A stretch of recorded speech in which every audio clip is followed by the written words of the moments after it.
Hello, everybody. Welcome to Talk About Houses. I'm Todd. I'm Juana. Okay, we are going to talk about this article that came out. The four shakeups. It says there are four shakeups coming for the U.S. housing market in 2024. I thought it was interesting. Actually, we read a bunch of articles, probably 7 or 8. Some local ones, some national ones. Some you sent me, some I sent you. But this is the one we're going to talk about right now. Okay. We got another one we'll probably maybe get some more data on for the weekend. Okay. Because it was pretty interesting. But anyway, 4 shakeups coming for the U.S. housing market. We'll go through these one at a time. We'll talk about them, whether we think they're true or not, or they just, whatever. Okay. A couple bullet points from the article. That comes amid a stagnant year for home sales, which was last year, with sky-high mortgage rates deterring buyers. Now, Juana, that's actually not true. It wasn't as much the mortgage rates. Why were there so few sales? Because there were no homes for sale. Yeah, you could have literally made up anything and said, it was because, I don't know, the temperatures were higher than normal, so less people bought out. There you go. The bottom line is, yes, interest rates affected affordability, but it didn't. I mean, if there had been more homes, more people would have bought. Absolutely. So, look, all year long we had more buyers than sellers, and that's the reason for the low volume of sales. The low volume of sales was simply followed the fact that there just weren't homes for sale. It wasn't that we didn't sell enough homes because people couldn't buy them. It was we didn't sell enough homes because they weren't available for sale. And if there were, yes, there would have been affordability problems for some people. So prices would have probably dropped. Right. If you get more houses on the market and there aren't as many people excited to buy, then home prices drop. Okay, the next thing, it says, but buyers could see some improvement to affordability 2024 as rates cool, inventory ticks it higher. It's the only reason there could be, yes, interest rates dropping is going to affect affordability, but inventory going higher is really what really ultimately more important for buyers. Well, I think one of the things that's going to get people kind of moving along is the fact that interest rates are doing this kind of skipping thing. Yeah. Where they're going up, they're going down, they're going up, they're going down. So we've had interest rates going down since October, November, without the Fed touching interest rates. And now interest rates are starting to take up again. So there's been this up and down thing. So I think you're going to see this whole emotional thing going on as far as buyers are concerned, where people will go ahead and maybe go forward with something thinking, interest rates are going to go up again and I don't want to miss it again and that sort of thing. So there's going to be this whole kind of pebble across the pond thing going with interest rates. Yeah, there's some psychology happening. Yes. I think people are just going to buy. Look, they're not 8. There's the last thing I saw in Freddie Mac the other day was 6.66. Right. So that's not ridiculous. That historically, that's not bad. It's just bad for maybe the last decade. But historically, if you go back to any other time other than the last 15 years, those interest rates are not ridiculous. Well, over the last 50 years, they average like 7.6. So, so at 6.6, they're a point lower than the historical average over the last 50 years. Okay, here are the 4 predictions. 1, home sales will pick up. This has nothing to do with interest rates. No, it has to do with the fact that sellers have been sitting there for a long time and they're ready to go. I think I saw a survey saying that something like 30% of people who were surveyed who were going to sell, they're going to sell within the next 3 years, and it really made no difference whether they had whether their current interest rate was below 5% or over 5%. It just had to do with it's time to go. Okay.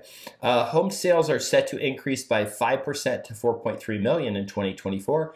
We sold 4.1 million last year in 2023. While home prices will fall by 1% after rising 3% 23. These are national numbers. There'll be some markets now last year, 2023, I don't know if those numbers are right. They basically went up in every market except for Austin, Texas. Home prices went up, indexed home prices. Median didn't. There were 5 or 6 markets where median.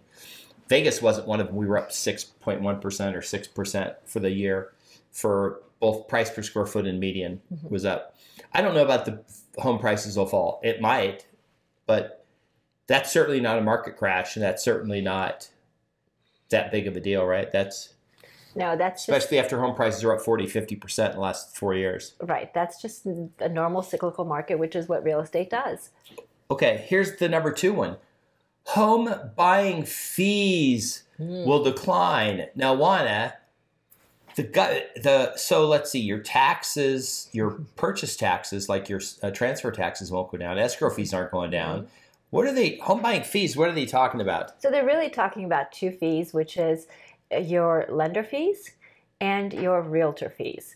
So what the implication is that these 2 industries have kind of struggled the last couple of years with higher interest rates, so that the market will be more competitive, and that practitioners in these industries are going to be discounting their fees in order to attract consumers. Okay, here is a quote from the article. Home purchasing costs will decline as competition among real estate firms ramps up. Agents are more likely to slash their fees in a bid for clients. Firms are also displaying costs like commission fees more publicly, which could make buyers more inclined to push for a better deal. I don't know if that's true for a couple of reasons. I think one reason is because they said that last year and we didn't really see that. Like, we didn't see agents scrambling to, work for less money. Even with the lawsuit and everything that came out, we didn't see really that happen very much, right? But if you are looking to save some money, there is this site you can go to, this company called agentrefund.com. Here's a picture of the front of the site, Agent Refund. Basically, you get cash back when you use, either you're buying or selling a house, you can get cash back. What's pretty cool about it is on the site, you can see how much you're going to get. There's a little slider. You say, I think the house I'm going to buy or sells this much. Just tells you how much cash back you're going to get. It's pretty slick. It's anywhere in the nation. You can go to agentrefund.com. That's our sort of promotional pitch for this video. There you go. Okay. Number 3, renting will become more popular. I don't know about more popular, more like a necessity. Okay. Depending on your market, if there's not inventory that is appealing to you, or inventory that is in your price point, then renting is your other option. Okay, but Juana, 2/3 of all homes are owned by owner occupants. Okay, and then you have 1/3 of the homes that are owned by investors who have them rented out. Right. If more people flood into the rent thing, doesn't that create more upward pressure on rents? Because you have more people trying to rent a smaller number of homes, because you're creating, 2 million households. Those people are deciding, let's not buy, let's go rent. So investors are still buying houses, and now you have more renters, right? Right. So look, people rent for a variety of reasons. One of them is because they can't find the home that they need to buy, whether it's location, whether it's price point, whether it's just a home in general, whatever their reason is. Or maybe that they've just moved to the area and they are choosing to rent until they get to know the area. There are all sorts of reasons why people choose to rent. Here's a quote. Rather than shelling out cash on agent fees, we'll talk about it in a second. Interest on loan, property taxes, insurance, and maintenance, many will decide that renting and investing their money in other ways will make the most sense. Okay, this is the most ridiculous quote I think I've ever seen in an article. Okay, first of all, when you're buying a house, you don't pay cash to your agent. You don't pay fees to your agent. The commissions are paid by the seller. They're wrapped up in the deal. If anything, you finance them. Okay, if you're not paying interest on the loan or property taxes, insurance, you're paying that. It's called rent. You still pay them. It's not like they're free. The only thing you get is you're paying them for the landlord. Right. And so the landlord gets all the appreciation. Like I usually say, you can pay your mortgage or you can pay someone else's mortgage. Either way, you're paying a mortgage. The other thing is investing their money in other ways. If you have 20 grand in the bank, it's not like you're going to take that 20 grand and go invest in anything that, will go up at a high percentage rate. You could get an FHA loan on a house, make a mortgage payment. Yes, the payment will be a little more than your rent payment will be, but then you're going to have home appreciation. If you want to wait 2 years to buy a house, then the same house is probably, not saying it will, probably going to cost you more money. And yes, you'll get a lower interest rate, but you could buy the house today and then 2 years refinance it. I just didn't like anything in this. I thought it was like super bad advice. Using this logic, you should never, ever buy a house. But yet, why are all the people with all the wealth homeowners, it seems like? Well, we've talked about this before. Statistics show that homeowners' wealth is exponentially greater than those that do not own homes. So, that's for a variety of reasons. But the chief reason is, of course, that for most people, their home is their greatest investment and their greatest asset, not just because of their emotional connection to that investment, but also because of the financial value of that investment. And we're not poo-pooing renting. We've both rented at different times in our lives. There's time to rent. But the information that they gave, using that is you should never buy a house. You're paying all these extra fees. You should invest that money in some other way. That doesn't make sense. There was actually a guy, I don't want to say his name. He's if I said his name, you'd recognize him. He literally said a couple years ago, you should never buy a house. You should sell your house, rent, and put your money in the stock market. Could you imagine if you'd done that 4 years ago? If you'd put all your money, probably you'd lost money, and you'd have missed out on 40% appreciation in your house. Right. So look, tax-free appreciation, and any money you make in the stock market's taxed. Okay. So the stock market is a viable investment option. However, most of us are insufficiently savvy to put all of our money in the stock market. Okay. Yeah. And that's why there are other investment vehicles, including owning real estate. Now, we're not giving you investment advice. We're just pointing out what's logical. Okay. Number 4, hot trend. Okay. Boomerang migration. This is not the boomers. Okay. These are not the baby boomers. Baby boomers are not the largest demographic. They're not the second largest. Right? Mm-hmm. Gen X and millennials. There's more Gen X's and there's more millennials than there are boomers. Boomers is actually the third largest. Mm-hmm. This is for a quote from Redfin. Redfin sees a wave of boomerang migration as workers who left expensive cities for more affordable places return to where they came from. Juana, you just left an expensive city. You're now in an inexpensive city where you work remote. And you go, you know what? I'm saving all this money here. I think I'm going to move more back. I'm going to move back to the expensive city because it's expensive. And what do I do with all this money? I should spend it on a small 1-bedroom apartment instead of this 3-bedroom house I bought where my payment's less. Okay. Fine. But, we do see some of that. We do see the return to the cities. Look, we do see a lot of people return back to places like New York City because they enjoy city living. They enjoy what the city has to offer. There may be different career opportunities. There are all kinds of reasons why people return to the cities. But that doesn't mean that they're going to return in numbers that are commensurate with the people who left the city. So that's a point of differentiation. So, yes, the people return. Sure, they do. But in those same numbers, not so much. That doesn't mean that new people don't go to those cities. So there is migration back to cities. Is it sufficient to create scarcity in those cities? Well, sort of. Those cities were a lot of times short of housing in the first place. So whoever goes to the cities, whether they're new or returning, those people are contributing to supporting the values in those cities. If you need to sell your house in Vegas because you want to move back to San Francisco, LA, or New York City, give us a call. We will help facilitate that. Okay? All right. Here's another quote. Americans are also likely to move away from coastal areas to escape climate disaster risks, Redfin said. That could lead to home prices to fall in places like Florida while rising in more climate resilient inland cities. This makes no sense at all.